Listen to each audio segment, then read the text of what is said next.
Well, we're really fortunate today to have with us Sven Grave, who is the head of innovation at a German company called Wilo.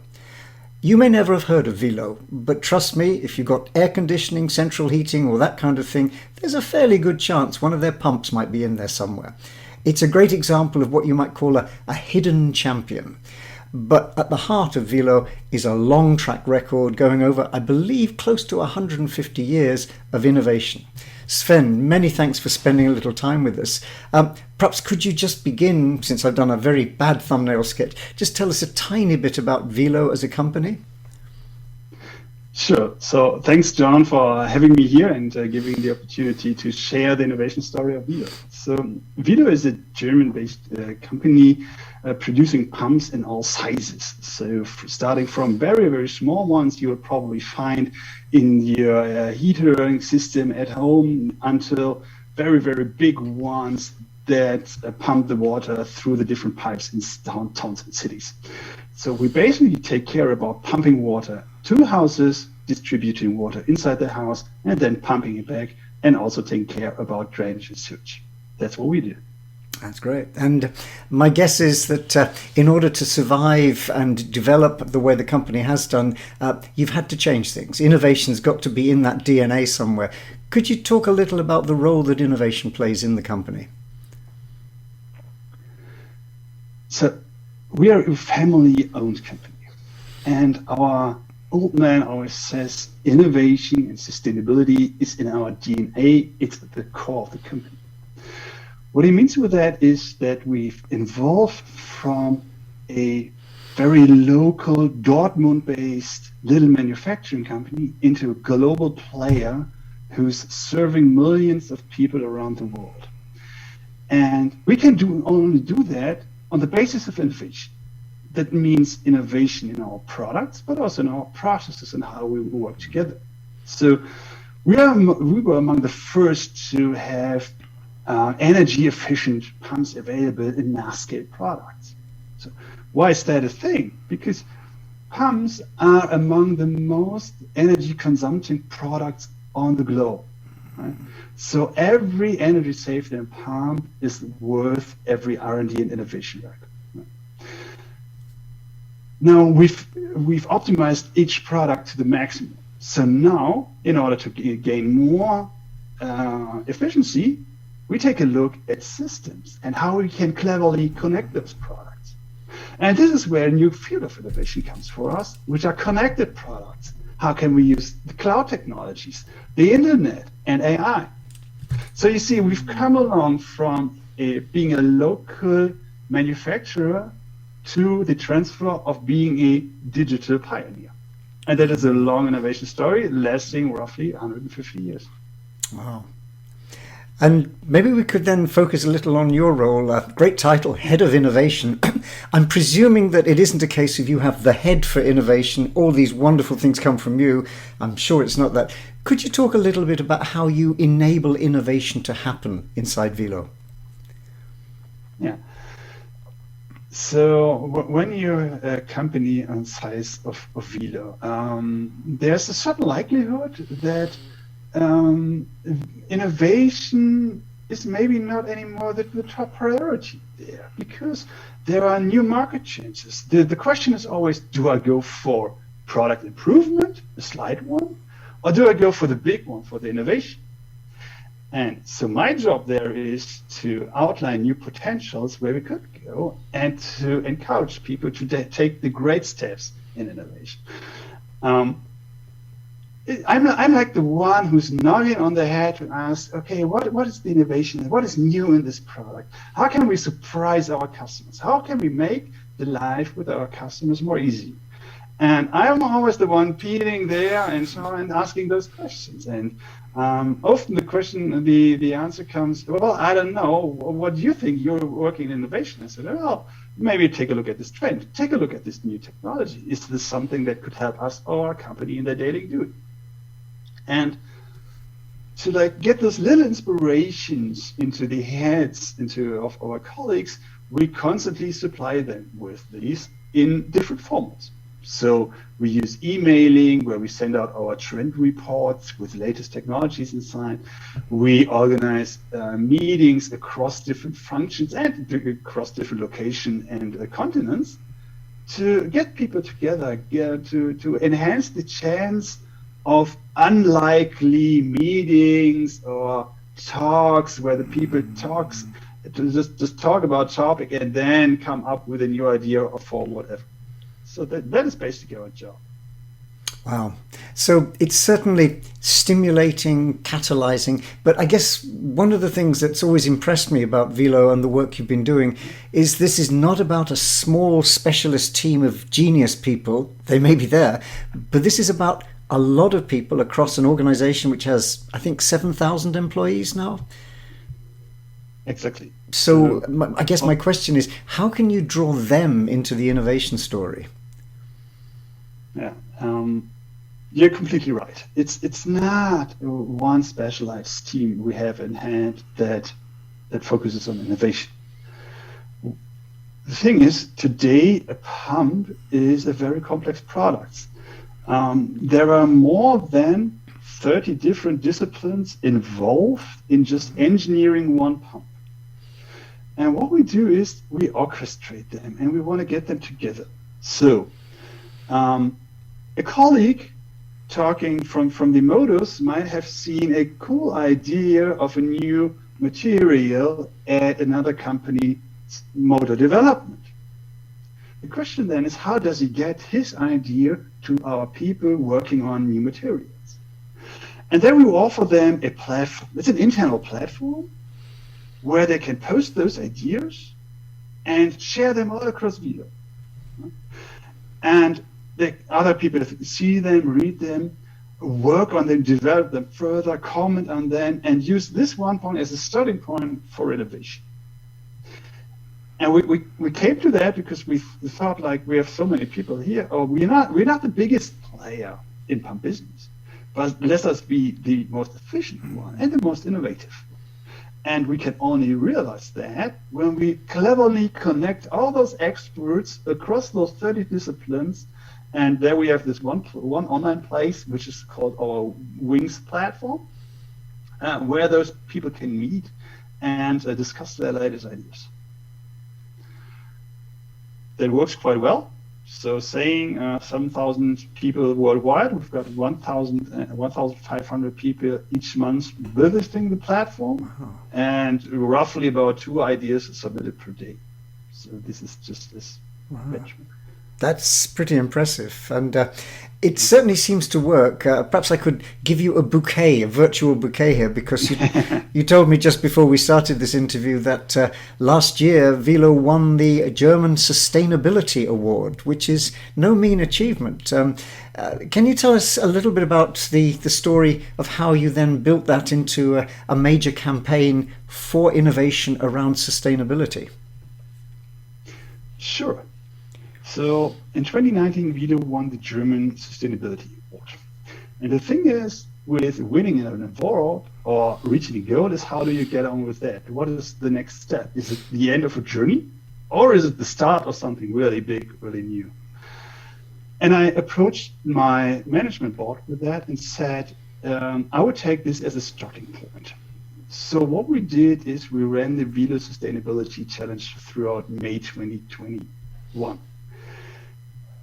Each day in May, we had a session from 9 to 10 in the mornings where we had external experts coming in talking about what they do in sustainability in their businesses, from all different companies showing how they do recycling models, how they do service on demand models, to really outline how you can, what the business around sustainability is. We had startups there, social startups and social entrepreneurs who do it for the good of the thing, because they believe in what they do. We've had internal sessions where we showed the latest trends in sustainability and how these relate to our sustainability strategy. And this was all accompanied by a campaign we ran on our internal innovation platform where the people could submit ideas. And it was in the end, it turned out it was the best campaign we've ever ran. We received a none before seen number of submissions from all around the globe. People from all around the globe joined into this global Wilo internal movement of how Wilo can become more sustainable. So this was a huge and big starting point. And what we see from there on is not that the topic is then gone. No, it's now internalized by our colleagues. Mm-hmm. They themselves bring it into development and technology projects. They themselves look for opportunities of how they personally can improve their sustainability and impact. And that was for me, this was one of the best things we've ever realized inside Wilo. It's a great example, and I think it also reminds me, we often talk about an innovation culture, and my definition of a culture is it's the way we do things around here. It's the natural way in which we behave.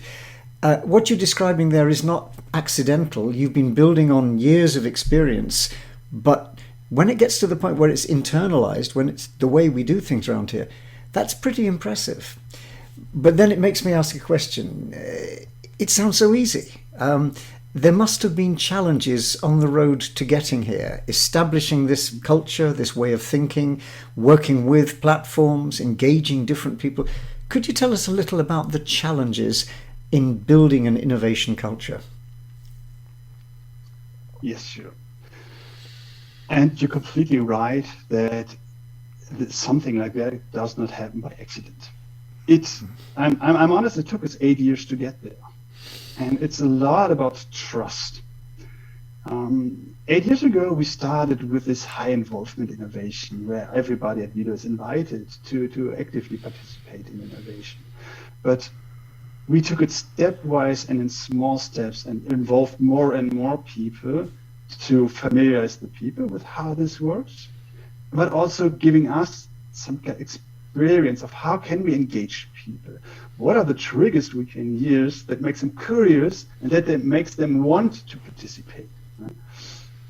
Because I know now how innovation works at Wilo and how to engage people at Wilo. But it's in the culture of Wilo. In other companies, this may be completely different.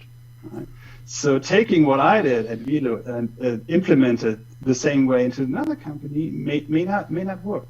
So you have to build it and get a feeling for that, how to handle your colleagues, how to engage your colleagues, where are they interested in, and where do you have to put more effort to engage them. And you have to know how to talk to your management, to your stakeholders, because it's a lot of trust for their side as well. So when I went to the board to say, I want to do this innovation challenge, they of course asked me, Sven, what will we see there? Is it just no-brainers and low-hanging ideas? I said, no guys, trust me, there will be some cool innovation potentials there. But it took me some time to develop this trust in my innovation community. And at the same, it took the board some time to develop the trust into me that I will deliver high quality results. And I think that is the way to go. It is a step-by-step thing, building on trust from your innovation community and from your management and on experience on how your community and your innovation culture works. Wow, that's really interesting, and that step-by-step construction, I think it moves us a long way from the single magic solution that you might read about in a magazine or see at a conference. There's more to it than that, and it's building that firm foundation. Yeah, you're completely right. And I have my problems with this one light bulb innovation today. That maybe there may be businesses where this still happens, all fine. But whenever we come to an established companies with processes and budgets and people allocation, this won't work anymore because there are so many stakeholders involved. As I said, just for a pump, we have more than 30 different disciplines, and you have to orchestrate them and manage these.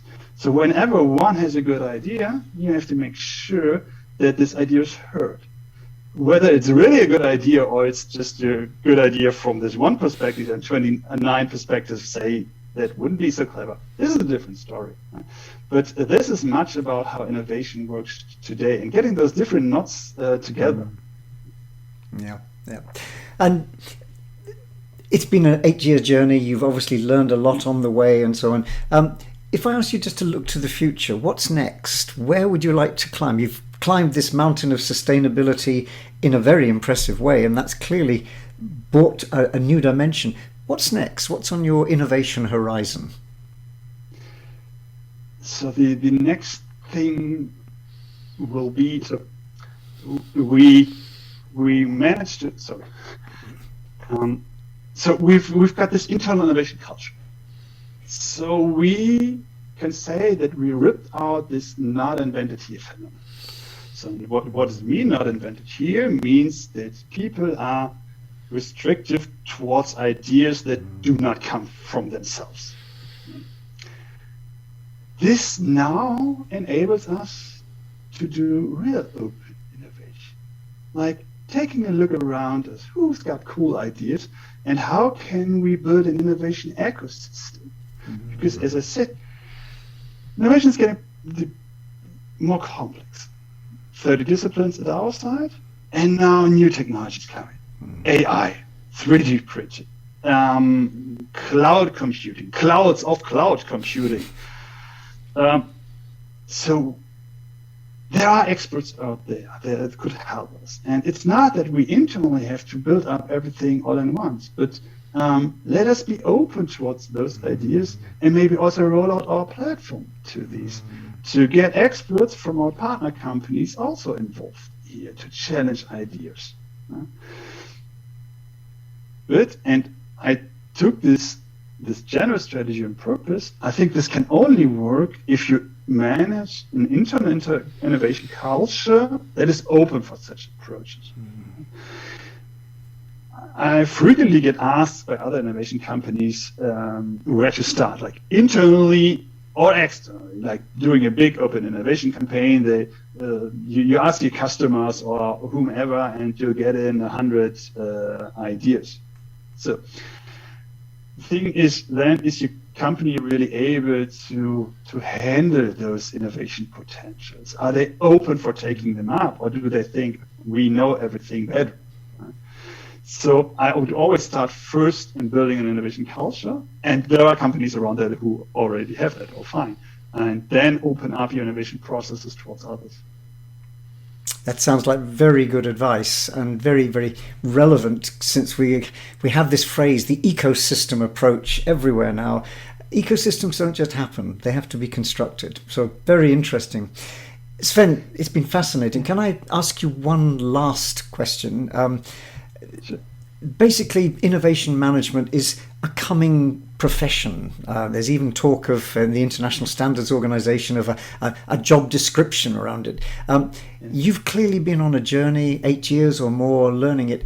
If I asked you to be Uncle Sven for a moment, and perhaps give any advice to someone who might just be thinking of starting a career as an innovation manager, any advice that you might want to pass on? Yes. In the past, my advice would always have been get out in the field, and you can only learn innovation management on the job while working with experienced innovation managers. I think that is really the core and the heart of it. Right? You have to get involved in innovation and to really understand what it is about, because I do not have a daily routine, because that can change any minute. So any minute, a highly relevant startup can call me to say we want to work with you, and then we have to react because their time cycles are way different than ours. So get out there.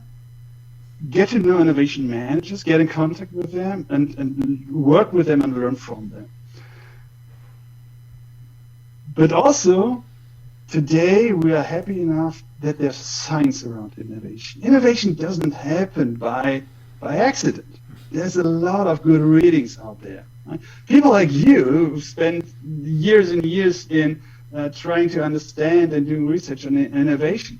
And that is highly relevant, because if you deep dive into those topics, you will learn a lot of things, and then you don't make the mistakes I did 8 to 10 years ago. Right? And that is very important. So go out in the field, work with innovation managers, work in innovation. And the second thing is read the books on innovation. Read John's books, read Disruptive Innovation, read what Alex Osterwalder said about business models. All those clever guys and ladies that are out there, read this stuff to build a knowledge around innovation. What you have to bring along with is curiosity to learn and curiosity to work with people, because innovation is highly engaging and working with a lot of different people. You have to like that, and then I trust you have a lot of fun there. That's wonderful. Sven, thank you so much for sparing some time and some great insights. If people want to know more about Wilo, I think they can find your website, but thank you for sharing those things, and hopefully we can catch up on the next installment of the story a little while later. But for now, thank you again. Thank you, John, for having me.